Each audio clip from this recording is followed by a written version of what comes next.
Vivekananda Mother Teresa charitable ట్రస్ట్లోని జగన్మోహన్ రావు గారిది వాళ్ళ అబ్బాయి గారిది బర్త్డే జరుగుతుందండి. ఈరోజు మదర్ తెరిసా ట్రస్ట్కి ముందు జగన్మోహన్ రావు గారు అనకుండా నేను అన్నయ్య అని పిలుస్తాను. అన్నయ్య గురించి నేను చెప్పాలంటే ఎవరు కష్టంలో ఉన్నా ముందు వచ్చేది అన్నయ్యే. మా ఫ్యామిలీలోను మా అత్తకి అన్నయ్య కొడుకు, కానీ నేను అన్నయ్య అని పిలిచిన వెంటనే మా ఇంటికి వస్తాడు. నేనే కాదు, ఎవరు మా కుటుంబంలో ఎవరు పిలిచినా వచ్చి తనంతా తను సాయం చేస్తాడు.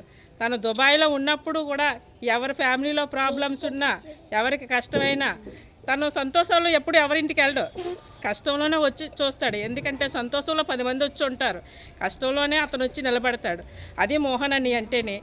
డబ్బు అందరూ సంపాదిస్తారు, కానీ ఖర్చు పెట్టి గుణం అన్నయ్యకి ఒక్కడికే ఉంది. ప్రతి విషయంలోనూ అన్నయ్య పేదోళ్ళు గొప్పోళ్ళని ఎప్పుడు అనుకోడు. అన్నీ పేదోళ్ళతోనే కూర్చొని భోజనం చేస్తాడు. డబ్బున్న వాళ్ళతో మనం కూర్చోకూడదురా, మనకి ఇదైపోతుంది. పేదోళ్ళతోనే కూర్చొని భోజనం చేస్తాడు. అన్నీ గురించి చెప్తున్నాను. కానీ లావణ్య ఇంకా గ్రేటు. 1,50,000 ఆమెకు జీతం దుబాయ్లో ఉండేది అప్పుడు.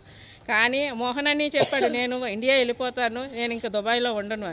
కానీ తన భర్త అడుగుజాడలో నడాలని తన ఉద్యోగానికి రిజైన్ చేసి వైజాగ్ వచ్చేసింది ఆవిడ.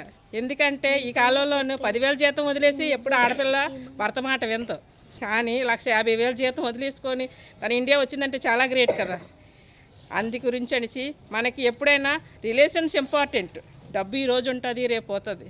కానీ అలాంటి వాళ్ళు చూసుకొని మనం నేర్చుకోవాలి. కొంతమంది డబ్బు సంపాదించి ఇంక మన ఫ్యామిలీయే మనం కారులో తిరుగుదాం. బర్త్డే వేడుకలు ఇక్కడ జరిపే అవసరం లేదు. తన ఇంటికి తన ఫ్యామిలీలో బోల్డ్ మంది ఉన్నారు, తనకి కోటీశ్వరులు అతను. కానీ అన్నయ్య ఎప్పుడు నేను కోటీశ్వరుడని ఎప్పుడు చెప్పుకోడు.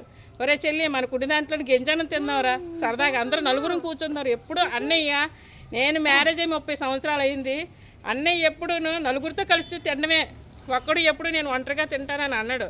అది అన్నయ్యలో నేను చూసి నేర్చుకున్నది.